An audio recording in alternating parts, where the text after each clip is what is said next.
चलिए, तो आज जो चैप्टर हम स्टार्ट करने जा रहे हैं एक्चुअली ये रिवाइज हो रहा है, रिवीजन हो रहा है, लेकिन बिल्कुल ऐसे रिवीजन होगा जैसे आप फर्स्ट टाइम इसको पढ़ रहे हैं, मतलब पूरे ऑल बेसिक पॉइंट्स। ये ऑर्गेनिक केमिस्ट्री की जान है। इसके बगैर आप जो जो केमिस्ट्री पढ़ेंगे आप सिर्फ बोर्ड कर सकते हैं अच्छे से। अगर ये कंसेप्ट क्लियर नहीं हुए तो बोर्ड पढ़ सकते हैं, बस लो लेवल का, मीडियम लेवल का। इवन सीईटी के कुछ क्वेश्चन नहीं कर सकते अगर ये आपका क्लियर नहीं रहा। और नीट और जेडब्ल्यू में तो सोचना ही नहीं, क्योंकि जो आप रिएक्शंस पढ़ रहे थे, hello alkane, hello arenes, alcohols, aldehyde ketones, amines, उनमें जो कंसेप्ट्स आ रहे थे बीच बीच में आप लोग सुन रहे थे। नए लोग तो एकदम परेशान होकर देख रहे थे, स्टेरिक इफेक्ट कौन रहता है, ये इंडक्टिव इफेक्ट, ये कौन सी छिपकली का नाम है। तो आप परेशान होकर देख रहे थे, बराबर है कि नहीं है? तो आपको उसका बारे में कुछ आइडिया नहीं है। और पुराने लोग भी पूरे दूध के धुले नहीं है, आधे दूध के धुले हुए हैं। उनको किसी को आधा याद आ रहा था, किसी को आधा याद नहीं आ रहा था। तो इसको लग रहा था इंडक्टिव इफेक्ट कहीं तो भी सुना हुआ दिख रहा, लेकिन वो क्या रहता, वो इफेक्ट क्या रहता वो नहीं मालूम है। ठीक है, तो अभी आपके लिए गोल्डन चांस है। वैसे चीज चांस मिलता नहीं है रिवीजन का, ये आपको मिल रहा है। तो ज़रा ध्यान से अच्छे से इसको आप सुनिए और देखिए। चलिए, इसको जनरली जेडब्ल्यू और नीट में रेफर किया जाता है GOC, general organic chemistry. GOC बोल के जेडब्ल्यू में एक अलग पार्ट लिया हुआ है। उसके पहले एक पार्ट है आइसोमेरिज्म, उसके पहले एक पार्ट है नोमेनक्लेचर, और उसके पहले एक पार्ट है इंट्रोडक्शन। ये तीनों और जीओसी मिलाकर ये पूरा एक कंसेप्ट बनाया। मैंने सबको नाम दे दिया जीओसी, जनरल ऑर्गेनिक केमिस्ट्री। लेकिन एनसीईआरटी में जाएंगे, ये अपना टेक्स्ट बुक महाराष्ट्र का आप देखेंगे, उसका नाम आपको मिलेगा बेसिक प्रिंसिपल्स। मतलब इसमें पूरे बेसिक फंडे, बेसिक कंसेप्ट्स है। Basic principles and purification technique. Basic principles and purification technique. Purification technique एक स्पेशल पार्ट लास्ट में दिया हुआ है, ठीक है। और बेसिक प्रिंसिपल में पूरा जीओसी वाला पार्ट दिया हुआ है। तो हम शुरू से देखने वाले हैं, इसलिए सब लोग ज़रा ध्यान से देखने का, पूरा ध्यान, फुल कंसंट्रेशन। चलिए हम आगे बढ़ते हैं। सबसे पहले हम इसका इंट्रो देखेंगे। ये जो चैप्टर है ये पूरा डील करता है ऑर्गेनिक केमिस्ट्री से। मैंने आपको बताया कि केमिस्ट्री को 3 मेजर ग्रुप्स में डिवाइड किया गया है। फिजिकल केमिस्ट्री, ऑर्गेनिक केमिस्ट्री और इनऑर्गेनिक केमिस्ट्री। ओके, जो फिजिकल केमिस्ट्री होता है it deals with laws, principles, theorems etcetera related to matter. मतलब मैटर से रिलेटेड कोई भी मैटर है, लिक्विड, सॉलिड, गैस, प्लाज्मा, कोई भी मैटर है, उस मैटर पर जो फिजिकल एक्शंस होते हैं या फिजिकल चेंजेस आते हैं, मेल्टिंग पॉइंट, बॉइलिंग पॉइंट, या ऑस्मोटिक प्रेशर, या फिर heat change, heat release, heat addition, exothermic, endothermic, ये सब जो हम फिजिकल प्रॉपर्टीज पढ़ते हैं, फिजिकल नेचर से रिलेटेड मैटर के, उसको फिजिकल केमिस्ट्री में रख दिया गया है। उसमें लॉज है, प्रिंसिपल है, first law of thermodynamic, second law of thermodynamic आपने सुना है, Faraday's first law, Faraday's second law, electricity से रिलेटेड है। तो ये सब जो है फिजिकल केमिस्ट्री में आता है। दूसरा ऑर्गेनिक केमिस्ट्री। ऑर्गेनिक केमिस्ट्री मतलब होता है, इसको शॉर्ट में बोलते हैं केमिस्ट्री ऑफ हाइड्रोकार्बन। क्या बोलते हैं इसको? Chemistry of hydrocarbon. मतलब कार्बन एंड हाइड्रोजन जिसके पास हो उसको बोलते हैं chemistry of hydrocarbon and their derivatives, या उससे बनने वाले कंपाउंड्स। जिस किसी कंपाउंड में कार्बन, हाइड्रोजन है उसका स्टडी ऑर्गेनिक केमिस्ट्री कहलाता है। शॉर्ट में इसको स्टडी ऑफ कार्बन भी बोलते हैं, स्टडी ऑफ कार्बन कंपाउंड्स। क्या बोलते हैं इसको? तो इधर देखो बोर्ड पे। हाँ, शुरू के 10 मिनट में ही बेंटीना काम करना छोड़ दे रहा आप लोगों का। इधर देखो, हाँ, यहाँ पर कार्बन से रिलेटेड ये पूरा केमिस्ट्री है। एंड इट्स डेरिवेटिव मतलब उससे बनने वाले कंपाउंड्स का स्टडी भी होता है। जैसे CH4 मीथेन, CH4 मीथेन में एक कार्बन और 4 हाइड्रोजन, तो मीथेन हो गया हाइड्रोकार्बन। उसी मीथेन में मैं क्या करता हूँ, ये CH4 मीथेन है, मैंने उसका एक H निकाल के एक Cl लगा दिया तो बन गया मीथाइल क्लोराइड। तो ये बन गया इसका डेरिवेटिव। डेरिवेटिव मतलब उससे डिराइव हुआ है, उससे बना है, समझा आपको। तो ऐसे हजारों लाखों करोड़ों अरबों कंपाउंड्स है और उससे बनने वाले डेरिवेटिव्स तो और ज्यादा है, इसलिए इसको सेपरेट ब्रांच बना दिया गया, क्योंकि कार्बन वाले कंपाउंड नेचर में बहुत सारे।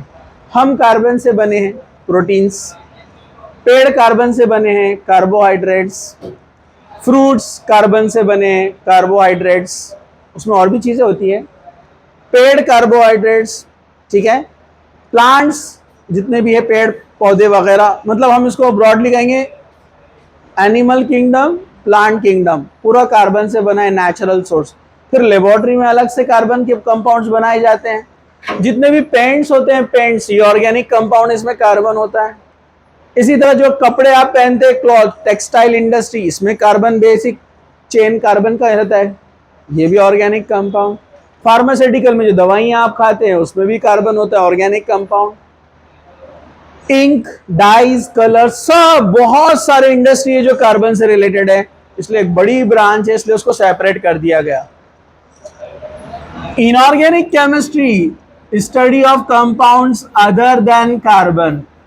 कार्बन को छोड़कर आप किसी भी कंपाउंड का स्टडी करेंगे उसको कहते हैं इनऑर्गेनिक केमिस्ट्री। मतलब 118 एलिमेंट है टोटल, कार्बन छोड़ दो, 117 एलिमेंट का स्टडी इनऑर्गेनिक केमिस्ट्री कहलाता है, समझा।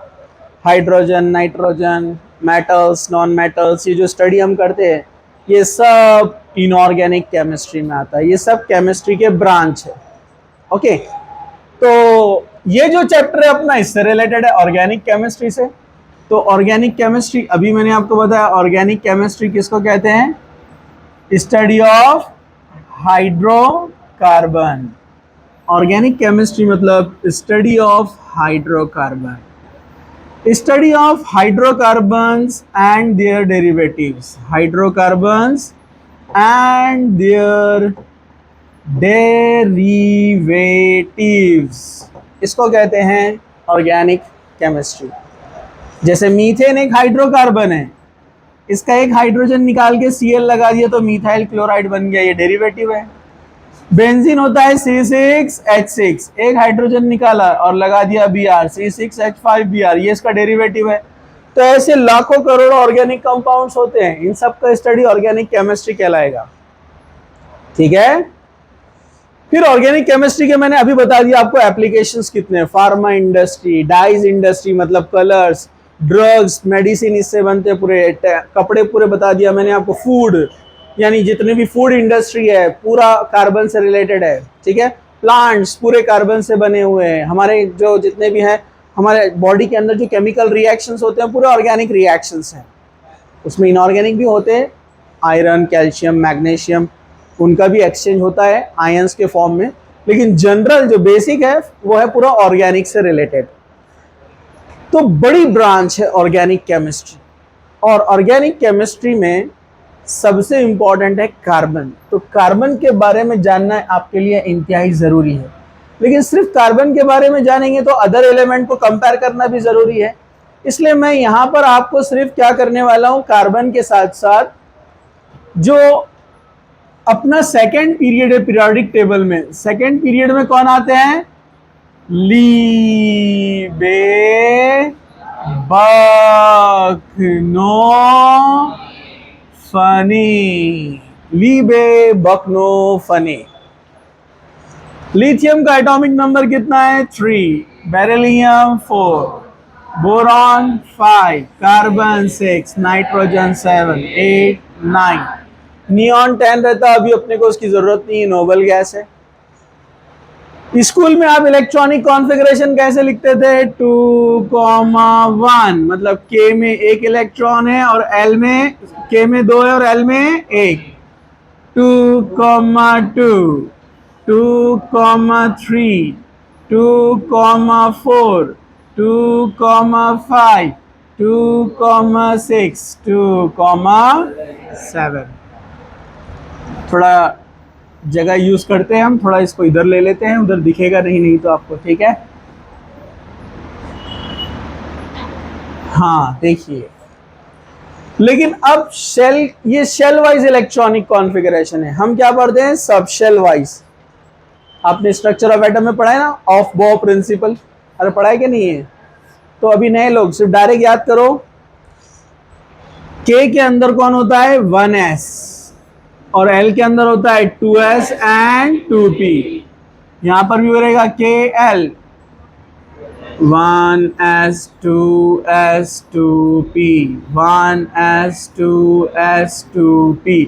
ये सब शेल है, K के अंदर 1s होता है और L के अंदर 2s एंड 2p, ये सब शेल है। Okay, 1s 2s 2p 1s 2s 2p 1s 2s 2p 1s 2s 2p। S की कैपेसिटी है 2 इलेक्ट्रॉन, P की कैपेसिटी है 6, D की 10, F की 14। तो ये 2 इलेक्ट्रॉन पूरे इसके अंदर आ गए, इसमें 2, तो अपने को एक ही चाहिए ना, 2 आ सकते लेकिन एक ही चाहिए ना, ये इसका कॉन्फ़िगरेशन बन गया। यानी 1s में 2 इलेक्ट्रॉन होते हैं, 2s में 1 होता है और 2p पूरी क्या होती है खाली। अगेन 1s2 2s2, 1s में कितने होते हैं, 2s में कितने होते हैं और 2p में कितने होते हैं 0। 1s2, अब 3 में से 2s2 एंड 2p 1, क्योंकि s में 2 से ज्यादा नहीं आते ना, तो एक शिफ्ट करना पड़ेगा, बराबर समझा क्या, दिख रहा है क्या? चलो इधर 1s2, अब 4 है, 2s2 2p2, ये 1s में 2 आएंगे, 2s में 2 आएंगे, 2p में 1 आएगा, 1s में 2 आएंगे, 2s में 2 आएंगे, 2p में सिंगल सिंगल 2 आएंगे। ये बेसिक चीजें, ये तो याद होगा वैसे आपको, इसको हर्ट्ज रूल बोलते हैं। क्या बोलते हैं इसको? Hertz rule. हर्ट्ज रूल क्या बोलता है? आप बोलेंगे दोनों इलेक्ट्रॉन इधर क्यों नहीं आए, अलग अलग क्यों गए? To minimize the repulsion. अगर ऑर्बिटल ज्यादा है और इलेक्ट्रॉन कम है तो इलेक्ट्रॉन पहले सिंगल सिंगल फील होते हैं ताकि रिपल्शन कम से कम हो। इसको हर्ट्ज रूल बोलते हैं। इलेक्ट्रॉन फील्स फर्स्ट सिंगली, मतलब पहले इलेक्ट्रॉन सिंगल सिंगल फील होते हैं। बस में जाते तो आप क्या करते हैं, कौन सी जगह ढूंढते सबसे पहले? खिड़की वाली। सब सिंगल सिंगल खिड़की के पास जगह जीत लेते। जब पूरे भर जाते तो फिर मजबूरी में किसी के बाजू। समझा? इलेक्ट्रॉन भी वैसे ही, लेकिन वो याद रखने के लिए है। एक्चुअल कंसेप्ट क्या है, दोनों इलेक्ट्रॉन एक जगह आएंगे तो रिपल्शन होगा ना, तो उसको अलग अलग ऑर्बिटल में रखेंगे तो रिपल्शन क्या होगा? कम, तो स्टेबल बनेगा ना। चलो 1s2 2s2 2p 3, 1s में 2 इलेक्ट्रॉन, 2s में 2 इलेक्ट्रॉन, थोड़ा छोटा लिख रहा हूं मैं, ठीक है। 2p में 1 2 3। ओके ओके, चलो again 1s2 2s2 2p 4, 1s में 2 इलेक्ट्रॉन, 2s में 2 इलेक्ट्रॉन और 2p के अंदर 1 2 3। चौथा वाला आकर पेयरिंग करेगा इससे, समझा क्या? चौथा वाला आगे क्या कर लेगा? पेयरिंग। अब पेयरिंग स्टार्ट हो गई यहां से 1s2 2s2 2p, हाँ 2 और 5 7 हो गए 7। 1s में 2 इलेक्ट्रॉन, 2s में 2 इलेक्ट्रॉन, 2p में 1 2 3 4 5, थोड़ा कंजूसी में। ओके, और हाइड्रोजन को अलग से देख लेते हैं हम। हाइड्रोजन का एटॉमिक नंबर 1, तो 1s1, इसके पास एक ही इलेक्ट्रॉन होता है जिससे वो एक ही बॉन्ड बनाता है। बेसिक चीजें याद रखने का। लास्ट शेल के जो इलेक्ट्रॉन रहते हैं लास्ट शेल में जो इलेक्ट्रॉन रहते हैं इनको क्या बोलते हैं? Valence electron. क्या बोलते हैं इनको? इधर वैलेंस इलेक्ट्रॉन कितने हैं? इधर कितने? इधर इधर। आपको पता है ये जो बेरिलियम है इसमें एक्साइटेशन होता है, यहाँ का एक इलेक्ट्रॉन जंप करके इधर चल जाता है, जिससे क्या होता है 2s में एक और 2p में एक चला जाता है। समझा क्या? जिससे सिंगल इलेक्ट्रॉन कितने हो जाते हैं? 2। इसलिए ये बॉन्ड कितने बनाता है? 2। इसके 2 बॉन्ड होते हैं कितने? इसको बोलते हैं वैलेंसी। क्या बोलते हैं उसको? वैलेंसी। मतलब जितने सिंगल इलेक्ट्रॉन रहेंगे उतने बॉन्ड बनेंगे। इसके पास वैलेंस इलेक्ट्रॉन कितना है? 1।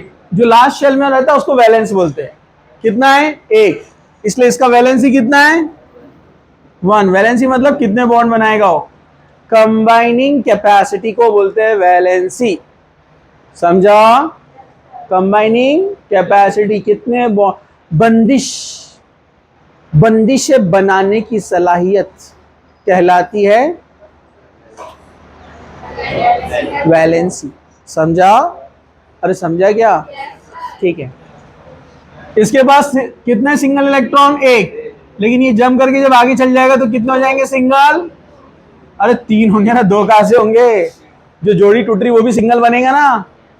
अरे समझा क्या? इसलिए इसकी वैलेंसी कितनी है? क्या कर रहे? दोनों बैल की बातें कर रहे हैं।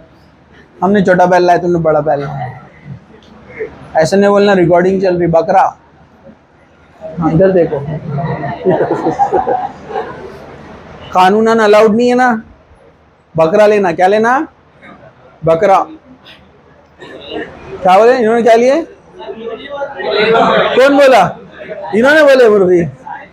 नहीं, ये बच्चे ने बोला होगा। हाँ, नए मौलाना का फतवा। जब ही हम बोल रहे कि इनके घर में कुर्बानी हो रही तो गोश्त किधर जा रहा? मुर्गी करते।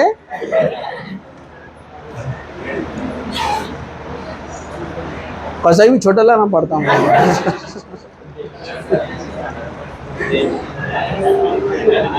ऐसा नहीं बोलते। हाँ इधर देखो, बकरा लाना। बकरा क्या लाना? बकरा। हाँ तो सब लोग अच्छा वो मुर्गा बोले ना, उन्होंने ये नहीं बोले अंडे की कुर्बानी देते हैं।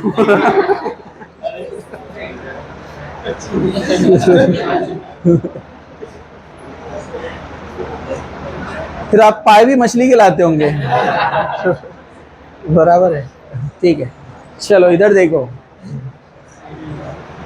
वैलेंसी कितना है इसका? 3। इसका ये भी जम करके आगे जाएगा, सिग्नल कितने हो जाएंगे? 4। 4 मतलब 4, वैलेंसी 4। अब यहां पर क्या होता है? 3 सिंगल इलेक्ट्रॉन है। अब ये आगे जम करके जा नहीं सकता क्योंकि इधर से जाएगा तो नया पेयरिंग तैयार हो जाएगा ना। वो मोहतरमा को बोलो ये बहुत इंपॉर्टेंट पार्ट है, रिवीजन चल रहा है और इतना गाफिल कोई रहा इस दुनिया में कि डबल पढ़ाने के बाद भी ध्यान ना दे तो क्या करना? इन्ना लिल्लाहि व इन्ना इलैहि राजिऊन। गोली मार देना, गोली। हाँ इधर देखो। चलो इधर जरा ध्यान से। अपने करियर के साथ मजाक मत करो, बहुत महंगा पड़ेगा मजाक। क्योंकि जब आप बाद में जाते हैं सब एजुकेशन होने के बाद तो करियर आपके साथ मजाक करता फिर। बोल बेटे। समझे क्या? इधर देखो, यहाँ पर ये सिंगल इलेक्ट्रॉन कितने हैं? 3। तो इसका वैलेंसी अब अगेन कितना हो जाएगा? 3। मतलब 1 2 3 4 3 2 1। समझा आपको? लेकिन आप नाइट्रोजन के नीचे वाले एलिमेंट्स देंगे तो वो 3 भी देते हैं और 5 भी, और इसके नीचे वाले जाएंगे तो आप 2 4 एंड 6। ये याद रखने का। ऑक्सीजन के नीचे वाले सल्फर वगैरह, ठीक है। इसके नीचे जाएंगे आप तो 1 3 5 7, ये सारे वैलेंसीज पॉसिबल रहते हैं, सिर्फ याद रखो। ओके, चलिए अब जो है हम आते हैं कार्बन के पास, जो कि अपना सबसे important main hero organic chemistry में कौन है? कार्बन। चलो जरा ध्यान से, कार्बन का एटॉमिक नंबर होता है 6, इलेक्ट्रॉनिक कॉन्फ़िगरेशन अभी देखा 1s2 2s2 2p2। अरे बगैर तो इधर देखो, अभी क्वेश्चन पूछूंगा तो सिर्फ फेस देखते रहेंगे।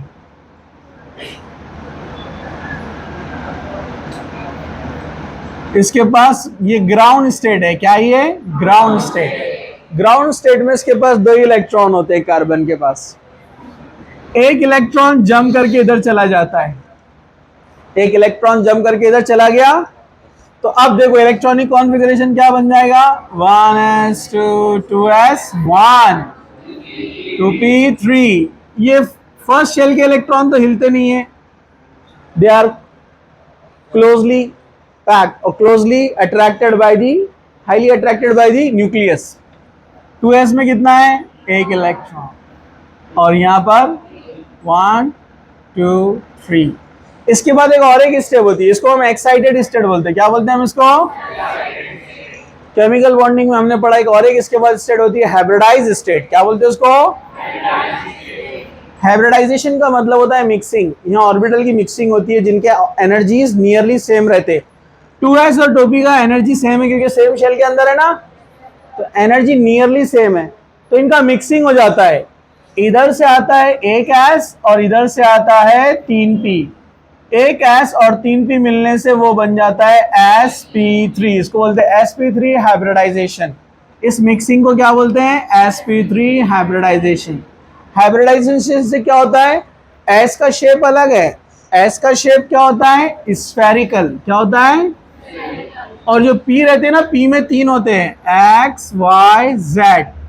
x का शेप क्या है? डम्बल शेप, y भी डम्बल शेप और z भी डम्बल शेप। इन सबके पास एक एक इलेक्ट्रॉन है, इसके पास एक इलेक्ट्रॉन है। अब मिक्सिंग हो गई, वो 3 ऑर्बिटल और ये एक ऑर्बिटल, लेकिन जब मिक्सिंग होती है तो चारों ऑर्बिटल का शेप, साइज, एनर्जी सेम हो जाता है।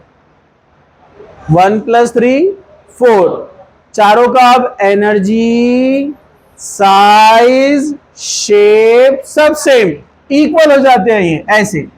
1 2 3 4, सबके पास एक एक इलेक्ट्रॉन है। अब आप बोलेंगे ठीक है, शेप तो हमने सबका डंबल बना दिया, डंबल का एक पार्ट छोटा एक पार्ट बड़ा, ऐसा क्यों है? एक्चुअली जिस साइड वो बॉन्ड बनाता है वहाँ इलेक्ट्रॉन ज्यादा रहते हैं, उनका डेंसिटी वहाँ ज्यादा रहता है, इसलिए उस एरिया को बड़ा बनाते हैं इस तरह से। क्यों? क्योंकि यहाँ पर 4 हाइड्रोजन आए, उसके साथ उसने शेयरिंग कर लिया। हाइड्रोजन हाइड्रोजन अपना इलेक्ट्रॉन लेकर आया है और शेयरिंग करके बॉन्ड बना लिया है। हाइड्रोजन हाइड्रोजन, 4 हाइड्रोजन आ गए, मतलब ये कौन है? ये है CH4। कौन है ये? CH4 methane. दोनों ने इलेक्ट्रॉन शेयर किया, कोवेलेंट बॉन्ड बना दिए, 4 कोवेलेंट बॉन्ड। इसको बोलते हैं बॉन्ड लाइन स्ट्रक्चर। क्या बोलते हैं इसको? और यहाँ पर ये जो है ऑर्बिटल स्ट्रक्चर है। क्या है ये? ऑर्बिटल। ये बीच में जो ऑर्बिटल है, एक s और 3 p के मिलने से बनी ना, इसलिए इसको क्या बोलते हैं? sp3। क्या बोलते हैं इसको? और हाइड्रोजन कहां से आया? अपना 1s लेकर, इसलिए इस बॉन्डिंग को क्या बोलते हैं? sp3s। कौन सा ओवरलैप बोलते हैं इसको? sp3s overlap. समझा आपको? ओके। बाद में एक साइंटिस्ट है, उनका नाम है वैन टॉफ लीबेल। क्या नाम है उनका? वैन टॉफ लीबेल। वैन टॉफ लीबेल क्या बोलते हैं कि ये जो स्ट्रक्चर होता है ऑर्बिटल का, ये ऐसे प्लेन नहीं होता है, ये 3 डायमेंशनल होता है। ऐसे 3 डायमेंशनल मतलब ये एक हाइड्रोजन इधर, एक हाइड्रोजन ऊपर, ये एक प्लेन में बोर्ड की तरह। ये बोर्ड के सामने बाहर निकला हुआ है और ये हाथ जो दिख रहा है पीछे बोर्ड के गया हुआ है, मतलब 3D स्ट्रक्चर। समझा आपको? तो उसको लिखते हैं ऐसे, ये कार्बन, ये दोनों हाइड्रोजन एक प्लेन में है। जो हाइड्रोजन सामने की तरफ आया है उसको बताते हैं इस तरह से डार्क लाइन से, इसको वेज लाइन बोलते हैं, डार्क वेज लाइन। और जो पीछे गया है उसको डैश लाइन, डॉट लाइन से बताते हैं। समझा आपको? तो ये स्ट्रक्चर प्रूफ किया मीथेन का। ठीक है, हाइब्रिडाइजेशन में आ गए तो अब आपको बेसिक चीज याद रखना है, क्योंकि डिटेल हाइब्रिडाइजेशन केमिकल बॉन्डिंग में है। मैं यहाँ शॉर्ट में आपको बता देता हूँ कैसे पहचानना है। अगर कार्बन ने पूरे सिंगल बॉन्ड बनाया है चारों भी, तो वो क्या रहता है? sp3। ये बात याद रखो, एक S से आया है और 3 P से आए हैं। जब कार्बन डबल बॉन्ड बना लेता है तो डबल बॉन्ड में अपने को पता है एक सिग्मा होता है और एक पाई होता है। सिग्मा का मतलब है, अपन देखे ना अभी ऑर्बिटल देखे ना, ऑर्बिटल समझ में आ गई क्या? जब ऑर्बिटल डायरेक्ट ओवरलैप होते हैं तो सिग्मा बॉन्ड बनता है, और जब ऑर्बिटल साइडवाइज ओवरलैप होते हैं तो पाई बॉन्ड बनता है। तो आपको याद रखना है इस हाइब्रिडाइजेशन में पाई वाला इलेक्ट्रॉन नहीं आता है, इसलिए 3 ही चाहेंगे, और जब 3 आते हैं तो क्या बनेंगे? एक S 2 P, मतलब कौन? sp2। क्या बनेगा? और जब ट्रिपल बॉन्ड बनता है तो यहां पर एक सिग्मा है और 2 पाए हैं, तो एक इलेक्ट्रॉन ये और एक इलेक्ट्रॉन ये, दोनों पाए वाले नहीं आएंगे अब हाइब्रिडाइजेशन में। एक S और एक P, क्या बनेगा? sp। सेम नाइट्रोजन में होता है, 3 बॉन्ड और एक लोन पेयर, ये सब मिलाकर ये S से आता है और ये तीनों P से आते हैं, तो sp3। जब नाइट्रोजन बना देगा डबल बॉन्ड तो अब पाई बॉन्ड वाला नहीं आएगा, तो sp2। और जब नाइट्रोजन बनाएगा ट्रिपल बॉन्ड तो क्या रहेगा? sp। ऑक्सीजन में जब ऑक्सीजन बनाएगा 2 बॉन्ड और 2 लोन पेयर, ये S से आया, ये P से आया, ये भी P से, ये भी P से, sp3। जब ऑक्सीजन बनाएगा पाई बॉन्ड, ये S से आया, ये P से आया और ये P से आया, sp2। इसमें sp नहीं रहेगा, ये आपको याद रखना है। एक एग्जांपल लेते हैं, यहाँ इसको स्टॉप करेंगे हम बेसिक को आज के दिन का। ठीक है, हाँ, एक स्ट्रक्चर, इसमें सारे एग्जांपल आ जाएंगे, सब लोग जरा ध्यान से देखना है।